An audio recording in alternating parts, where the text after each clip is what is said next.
Hey boys, wanna play some volleyball?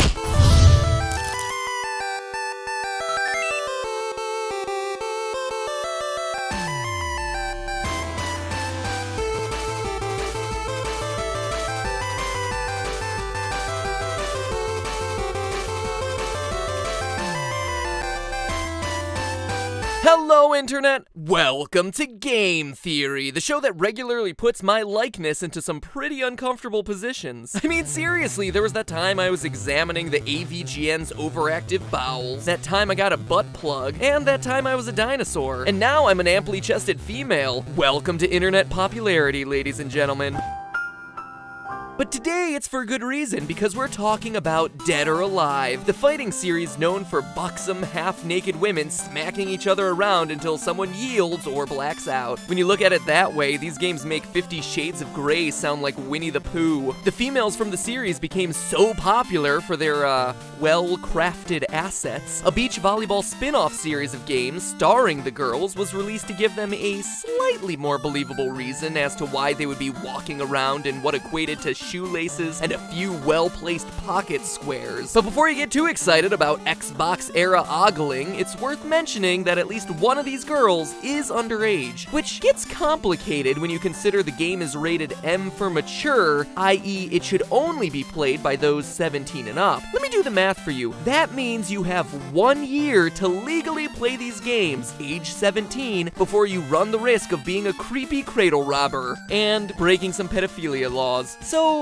as you can see, the game has some complicated female issues to work out, and back in March, they started to take action. The game's community leaders went all Hays Code and soft banned some of the more, suggestive female costumes from competitive play at official Dead or Alive 5 last round tournaments, citing a desire to ease up on the franchise's sex factor in the interest of improving the game's overall image. Here's the official statement. Quote, "This is a movement that was discussed by several members of the community to try and help turn around the image that has plagued the franchise. DOA has always been known for its over-sexualized females, and just that alone has pushed people away from even trying the game. Sex appeal in the DOA franchise will never go away, but we, the community, want people to take it seriously and started the costume ban at offline tournaments to force people to focus more on the gameplay aspect of the game. This is a soft ban and is at the discretion of the tournament organizer running the game at the event. However, we highly encourage people to not use the suggested costumes on stream for something like the top 8. So, no more sexy costumes, but have no fear, Kasumi will still be throwing her crotch into your face like 3 times around. But here's the thing, while I respect them wanting to turn the image of the series around, this decision was wrong, especially if the goal was to focus more on the gameplay of the series. And no, I'm not just saying that because I'm lacking my daily quota of jiggle physics. No, in Dead or Alive, sexy costumes are a key gameplay and strategic element. Let me explain. Last episode, we proved that games that are supposed to be balanced, like League of Legends, Unreal Tournament, even Team Fortress 2, contained an inherent flaw in the system. An imbalance not due to the game's programming, but due to our brains' programming. That the colors of red and blue, often randomly determined at the start of each match, were subconsciously affecting the player's level of aggression and play strategy, altering their chance at winning before the match even began. Crazy, but true. Well, in the case of Dead or Alive, sexy costumes are doing a similar thing. Multiple scientific studies have shown that sexual arousal slows reaction time, meaning that if I'm getting all hot and bothered by my opponent playing as Mila wearing some overalls DLC, I'm gonna be much more vulnerable on the battlefield, especially in a fighting game where quick reactions are everything. In fact, studies have shown that the typical human reaction speed is between 200 and 300 milliseconds, say 250 for our purposes today. Now, consider that fighting games like Dead or Alive Last Round run at 60 frames per second. Doing some simple math, that means that the player in a regular, non-sexy match has about 15 frames in which to react to their opponent's next move. That is not a lot. But now consider this. In a 1999 study on male sexual arousal and its impact on reaction time, the results showed that horny men were nearly 8 times slower to react to stimuli. 8 times! Taking the numbers to the extreme to see the full distraction value, that would be the equivalent of me using Helena's seashell bikini and your reaction time suddenly slowing from 250 milliseconds to 2 whole seconds as you get distracted by my voluptuous curves. My character's fully exposed fun bags have given me a huge strategic advantage. In short, the formula for winning in DOA: Step 1, pick Kasumi Angel. Step 2, arouse opponent. Step 3, profit. Now, you might counter this argument by saying, but good players are at the top of their game and wouldn't get distracted like that. And you'd be partially right. They're not getting distracted to that extreme, but their reaction times would be slowed by some amount. It's just human nature. And there's more you can do to throw off even the top players from their game. You see, those arousal studies proved that if you continue to show the same sexual stimulus over and over again, the subject's reaction time slowly starts to return to normal levels as they grow accustomed to seeing Tina's,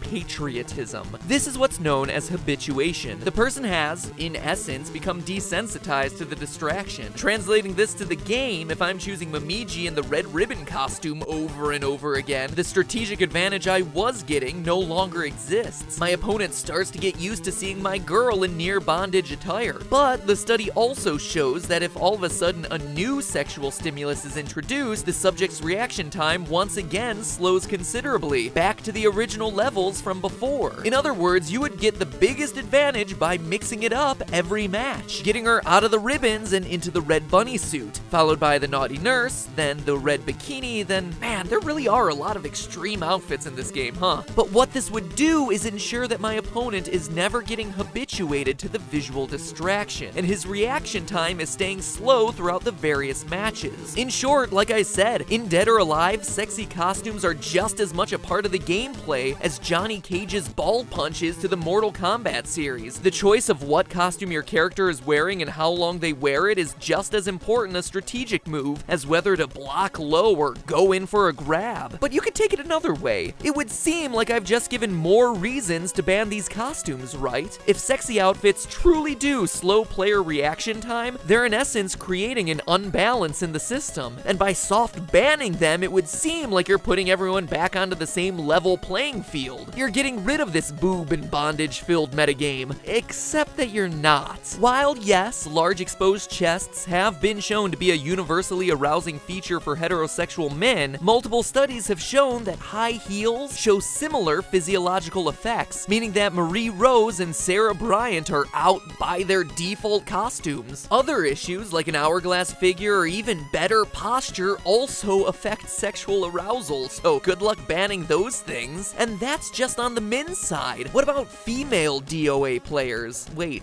do those exist? What characters, out of curiosity, are they choosing? And more importantly, what costumes? Now that's a study I'd like to see. If you're a female DOA player, leave a comment. I'd be really interested to see your answers. Anyway, if we're on the subject of women, they've been shown to be more sexually attracted to larger-chested men, knocking out beefcakes like Rig. And they like smaller butts, so Akira's tight tush is gonna serve him well. But the fundamental problem in creating a non-sexual, balanced DOA experience for women is, it's impossible. Women are starting off with a disadvantage that designers can't solve for. At the risk of sounding politically incorrect, but ultimately using science as my shield, in almost every age group, males have faster reaction times than females. This trend has held true across decades of study and literally thousands of test subjects, with a recent exploration into the subject from 2006 using 7,600 participants. participants. But it gets worse, as these same studies have shown that the female disadvantage can't be reduced by practice. Again, this isn't me saying it, it is decades worth of researchers running experiments on the topic. And what does that physical limitation translate to? Well, on average, 20 milliseconds, which translates to one additional frame of action on the screen, which might seem minor to most, but in tournament play where attacks and counters have to be nearly frame perfect, those extra milliseconds do matter. They do make a difference. It's a tragic fact, but unless games take into account the gender of the player, female gamers will always be playing catch-up in these sorts of games. If there's one thing these last 2 episodes have shown, it's that balance in video games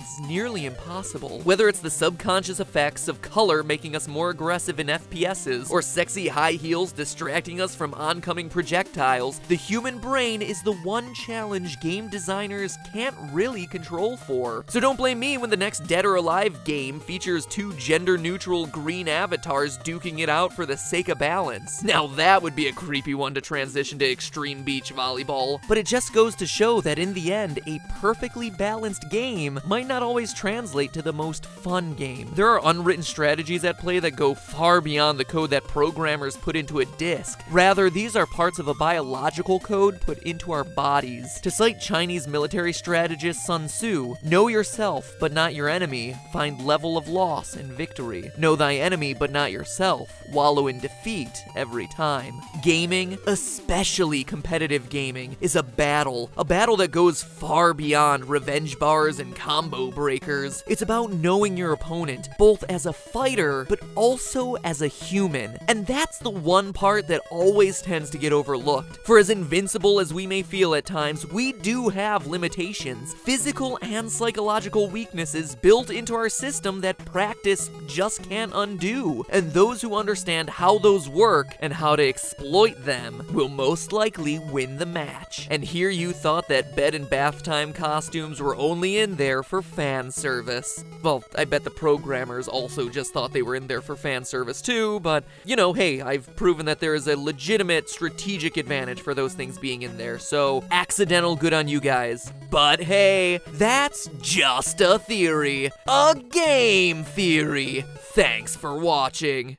Want even more ways to psychologically overpower your opponents? Well then, subscribe. And speaking of sexy, not even the DOA gals compare to the sexiness that is getting a box of delicious snacks on your doorstep. That is the seductive power of NatureBox. And you can get your hands on that sexiness with a free trial by going to naturebox.com/MatPat, M-A-T-P-A-T. Sign up and get a box full of gamer grub sent straight to your door every month. In fact, join the ranks of some of these loyal theorists who've tried the service and are loving it. This month I'm munching on mini Belgian waffles, because look at them, they're little itty bitty waffles. How cute is that? As well as strawberry lemonade fruit stars and the sweet and salty nut medley. I mean, who doesn't love salty nuts? And remember, your support of NatureBox is what helps out Team Theorist produce more videos for you. So get yourself a free trial of some succulent snacks and help out game theory in the process by going to naturebox.com/MatPat.